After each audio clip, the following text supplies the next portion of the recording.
Buenos días. Mi grupo está conformado por Camilo Lora, Andrés Consuegra, Daniel Muñoz y mi persona. El tema que vamos a tratar en esta exposición es la soldadura oxidoacetilénica blanda.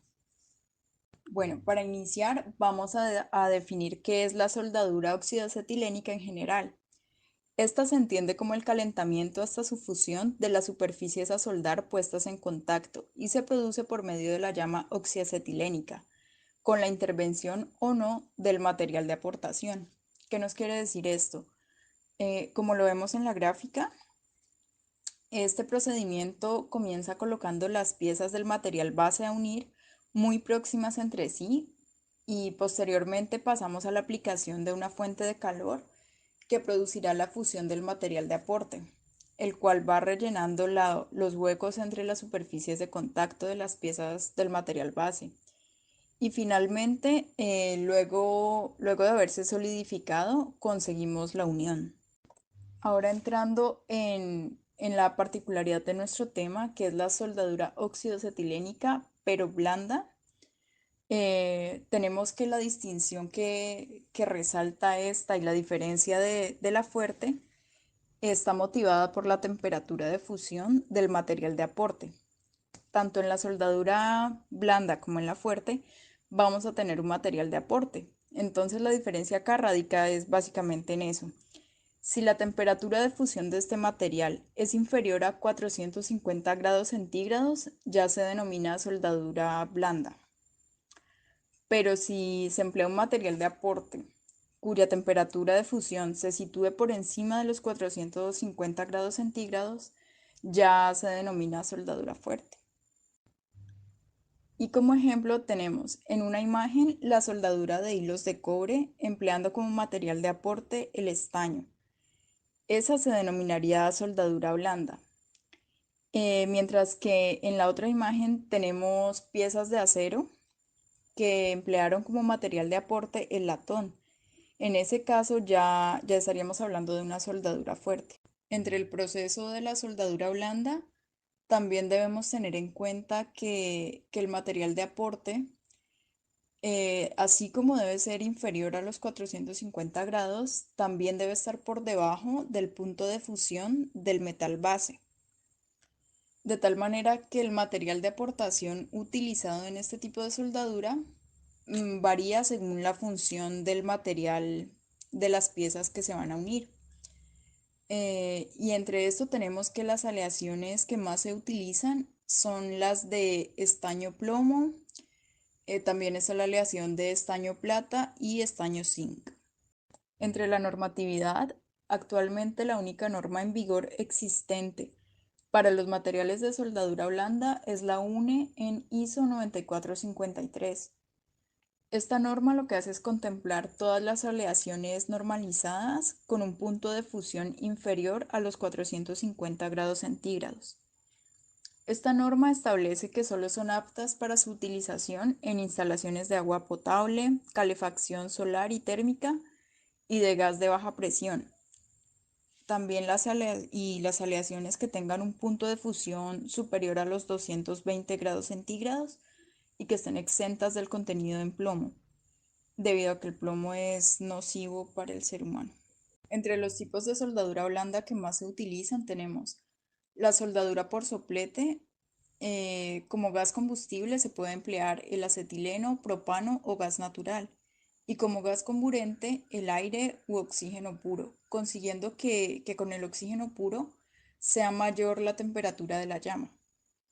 En la soldadura por inducción, los materiales ferrosos se calientan rápidamente desde el campo electromagnético creado por la corriente alterna de una bobina de inducción. Esto lo ampliarán ya mis compañeros. En esta tabla vemos los materiales de aporte que utiliza la soldadura blanda. En la primera columna está el material de aporte y en la segunda vemos que la temperatura de fusión varía según las propiedades de cada material.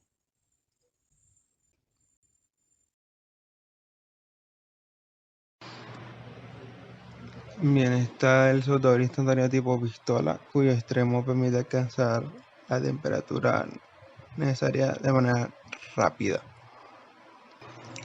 Entonces podemos decir que además de los soldadores eléctricos mencionados y los que hay, los procesos como la fusión de fundente y el metal de aportación también se pueden conseguir mediante la llama que genera un soplete.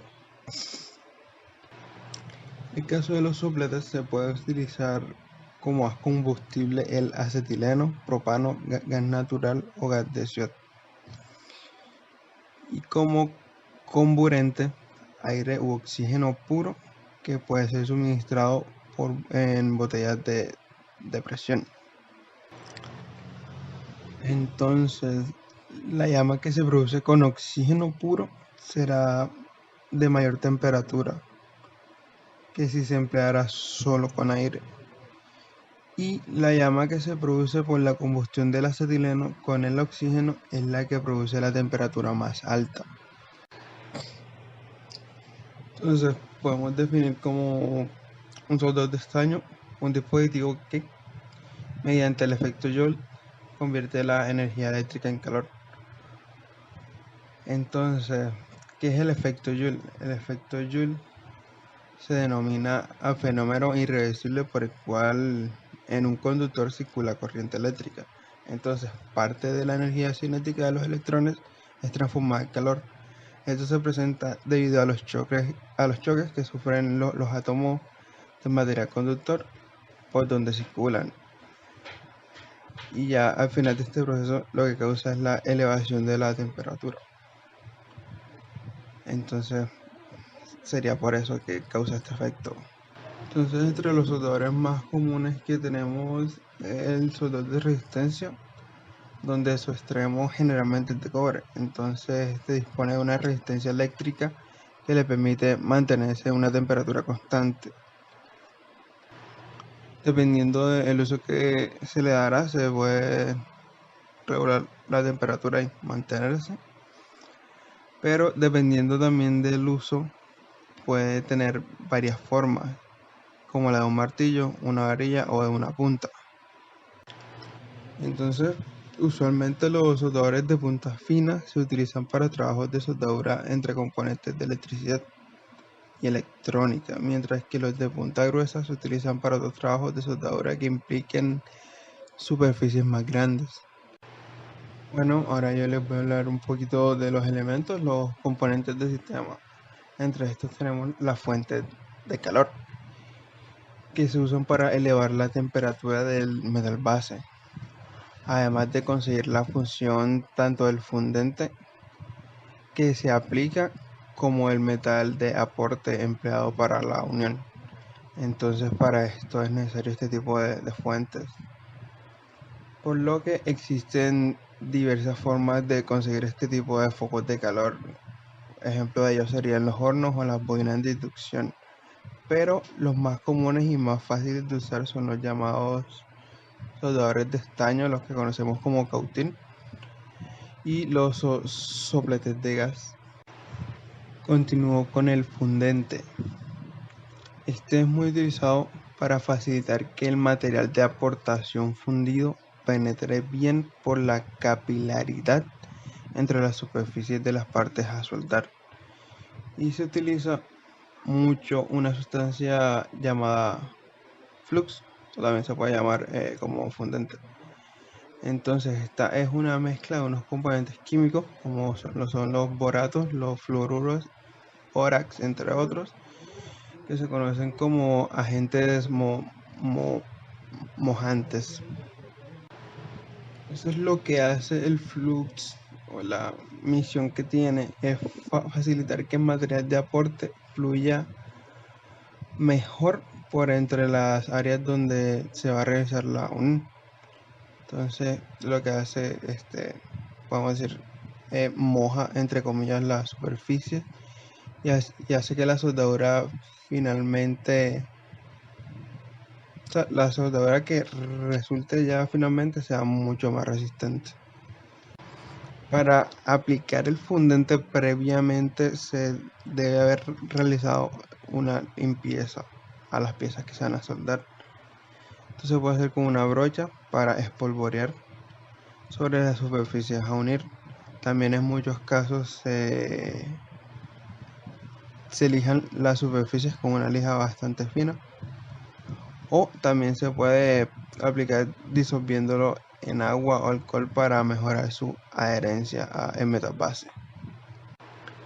El fundente también es muy importante porque además de favorecer o facilitar la unión de los materiales, cuando se aplica, consigue aislar la zona afectada por la soldadura del contacto directo con el aire en el caso tal de que se esté soldando al aire libre.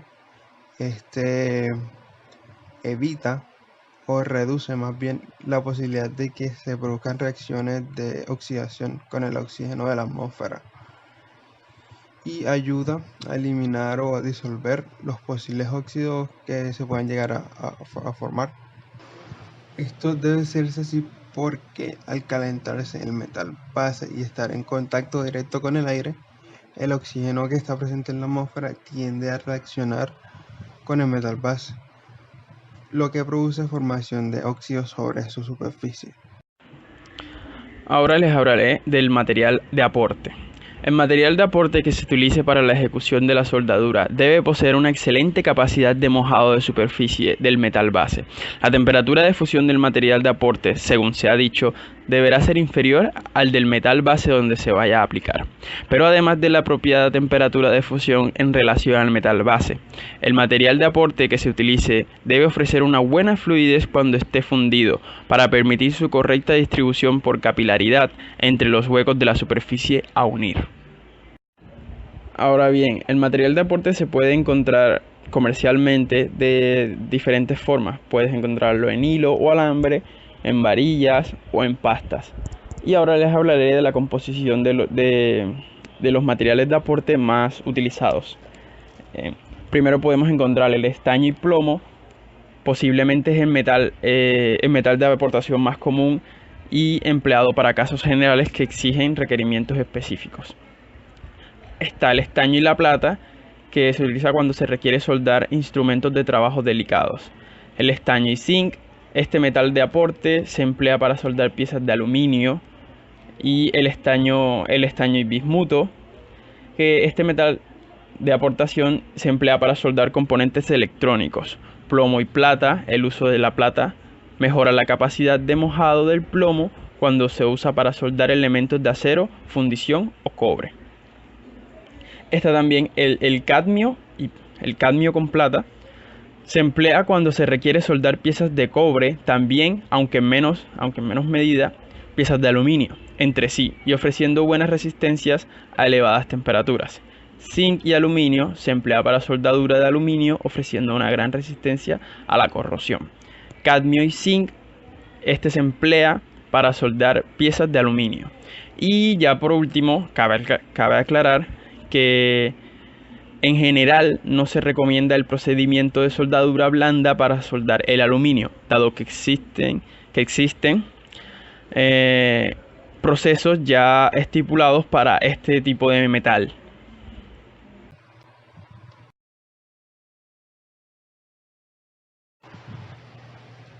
A continuación, hablar un poco de los procesos, por lo que principalmente hablaré de las preparaciones previas. Entonces, la base fundamental de una soldadura fuerte o blanda, en este caso estamos hablando de la blanda, está en asegurar una buena fluidez del metal de aportación para que por capilaridad pueda rellenar el espacio que existe entre las superficies en contacto de las piezas. Para que esto ocurra, se necesita realizar una buena preparación previa de las piezas antes de soldar. Entonces, unos pasos para este proceso pueden ser: primero, la determinación de la separación entre las piezas. Aquí, para que el material de aporte pueda fluir correctamente entre las superficies por donde tendrá lugar la unión, es necesario que se determine la correcta separación entre las partes. Usualmente o normalmente, sí, para conseguir uniones lo más resistentes posibles, se recomienda que la separación entre las piezas se encuentre en un intervalo de 0,25 y 1,20 milímetros, porque si se hacen separaciones mayores darán lugar a uniones menos resistentes. También hay que tener en cuenta que los materiales se expanden durante el proceso de soldadura al aplicarles calor, por lo menos, por lo que posteriormente se contraen cuando se enfrían. Entonces, esta cuestión es especialmente importante cuando se trata de soldar metales disímiles con diferentes coeficientes de dilatación, por lo que esto hay que tenerlo en cuenta a la hora de posicionar y realizar su sujeción, con el objetivo de permitir su expansión o contracción diferencial de cada una de las partes. El segundo paso a tener en cuenta es el posicionamiento de las piezas. Entonces, a la hora de soldar es muy importante asegurar una adecuada sujeción que garantice la correcta alineación y posicionamiento de las partes que se van a soldar. Durante este proceso se necesitan elementos auxiliares para el soporte de las piezas. Y aquí se debe tener en cuenta o se deben elegir materiales que no sean buenos conductores de calor, como lo son los materiales cerámicos, el Iconel o, por ejemplo, también el acero inoxidable. Con esto se busca, con esto se busca conseguir minimizar las pérdidas y mejorar la eficiencia del proceso, por lo que se deberá comprobar que el sistema de sujeción o soporte empleado sea compatible con el proceso de dilatación por efecto de la generación de calor durante la soldadura. Esto con el objetivo de no alterar la correcta alineación de las partes. Como podemos ver en la imagen, los tipos de uniones que se presentan son la unión a tope, unión a solape y unión mixta. En la unión a tope, ambas piezas se posicionan enfrentando borde con borde. Aquí la resistencia de la unión depende mucho en gran medida de la magnitud de la longitud de contacto. Esta solución es la más simple y ocasionalmente la más ventajosa,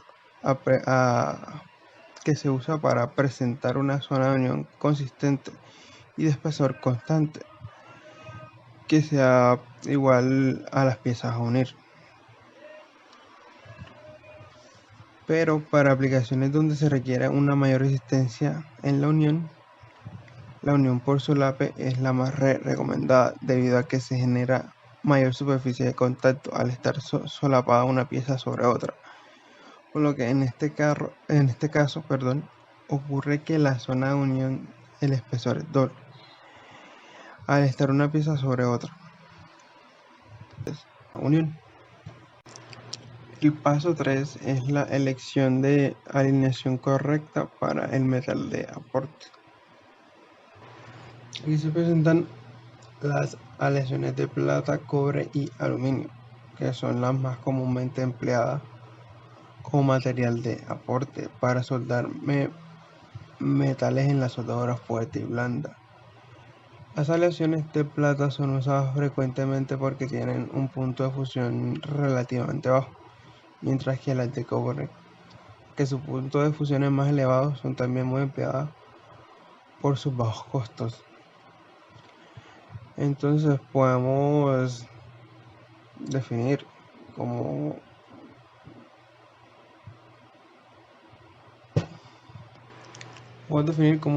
material de aporte aquel metal que se encarga de unir las dos piezas, porque esté llevado a su punto máximo de soporte de calor para que se derrita y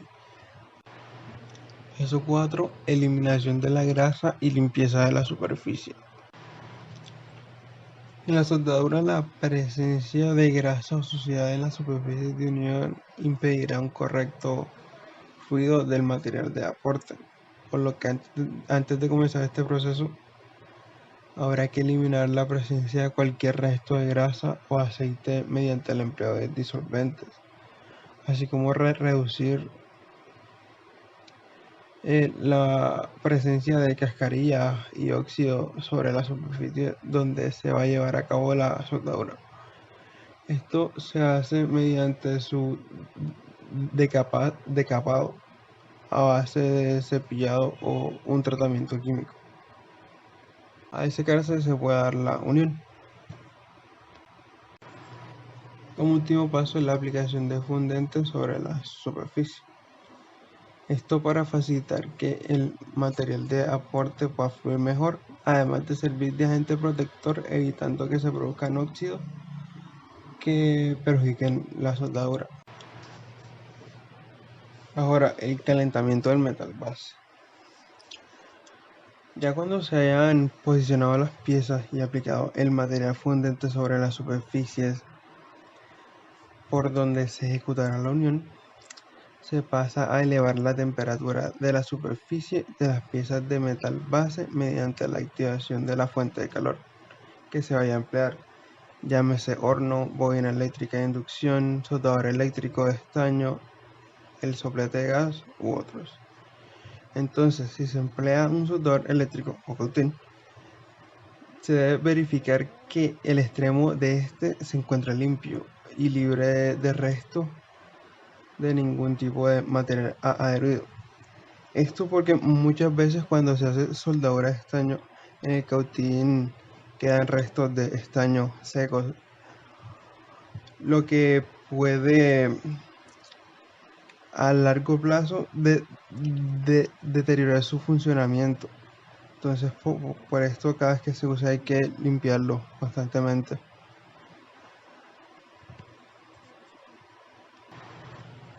Ya una vez que se compruebe su limpieza, este se conectará a la red eléctrica para iniciar su calentamiento. Y una vez alcanzado su temperatura máxima,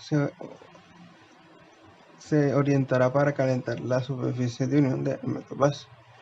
En el caso de utilizar un soplete como fuente de calor, se comenzará primero dando salida al gas combustible, para posteriormente, mediante una chispa, tratar de encender el soplete. Luego de esto, actuando sobre el regulador de oxígeno situado en el mango del soplete, se regulará la llama hasta conseguir la óptima.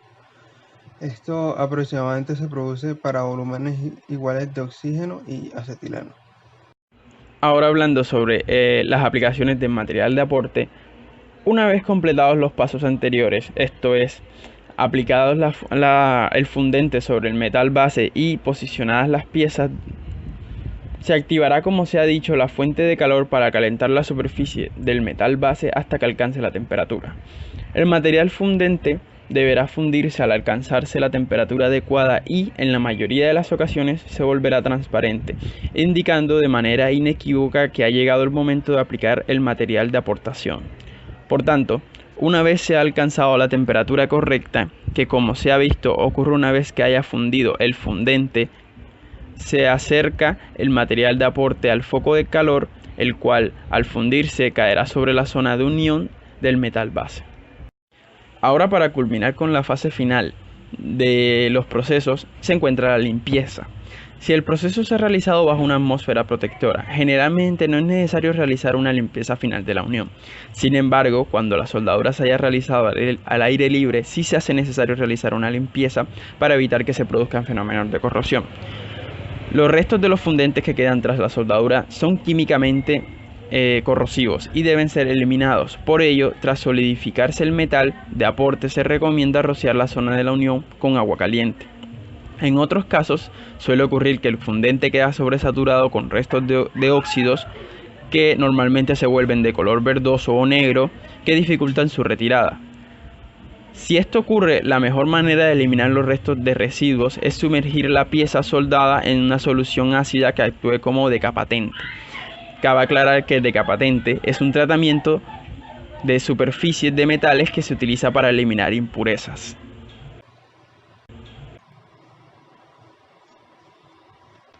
La segunda aplicación que nosotros encontramos fue la soldadura de tubos, pero no cualquier tubo. Estos son tubos que son bastante complicados de soldar, ya sea por su forma, por su composición, entre otros. Estos tubos suelen ser los tubos de agua y de gas de baja presión. Son en los que más se usa este tipo de soldaduras. Aplicaciones al diseño. Entre todas las aplicaciones al diseño encontramos tres, las cuales son las más conocidas y en las que más se les da uso. La número uno serían las piezas ornamentales. La soldadura de piezas ornamentales se puede encontrar en la ciudad de Cartagena y en nuestro contexto inmediato. Estas piezas son formas, ya sean flores, espirales, curvas, que se pueden encontrar en las rejas de las casas de la ciudad de Cartagena y demás partes de Colombia y el mundo. Y por último, el tercer tipo de aplicación que nosotros encontramos sería en las placas solares. En las placas solares se puede encontrar este tipo de soldaduras en ciertas piezas que permiten transmitir el calor. Estas piezas son piezas claves para que la placa solar pueda funcionar de manera correcta.